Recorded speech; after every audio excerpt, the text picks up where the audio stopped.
Hi, this is David at Mash IT. Now, it's been a while since we've had an Alienware laptop on the channel, and since we've just got this M15R5 in and you guys have requested it, we've decided to do a very quick unboxing of this laptop. The laptop comes in the usual Alienware style box with a plug, the 240 watt brick type adapter, the usual slim style that they've been using for the last few years. It's quite large, but I don't mind it because it slips nicely into your bag.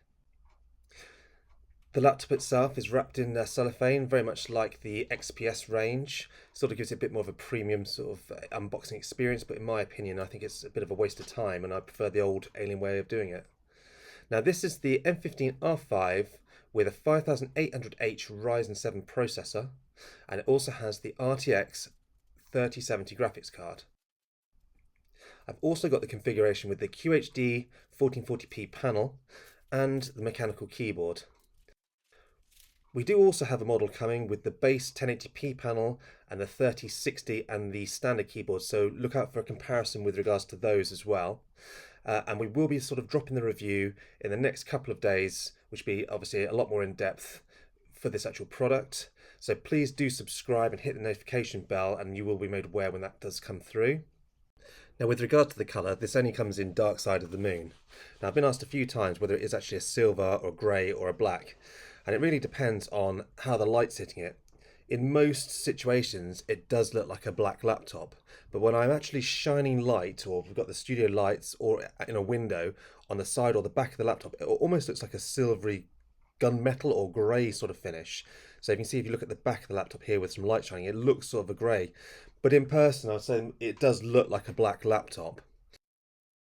Now I have here the mechanical keyboard option. We do have a normal dome switch version on the way, but the mechanical only comes in the United States sort of layout. So in the UK or Europe, you will have to put up with that layout if you want the mechanical keyboard.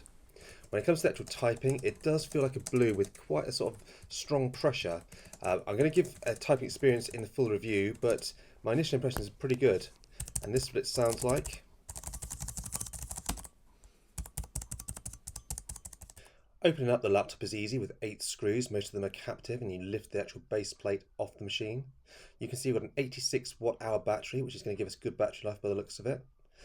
Finally, we're back to sort of DIMM slots, so you can actually upgrade the RAM yourself. This one came with 16 gigabytes. It also has 2 M.2 slots. Now by default it's shipping it with a 30mm SSD, but you can change that for an 80mm, and I will do a video. And lastly, the Wi-Fi card is also socketed, so this can be changed in the future. So there we have it, nice quick unboxing. The review will be following shortly, so please make sure you're subscribed for that if you wish to see it. And lastly, thank you for watching.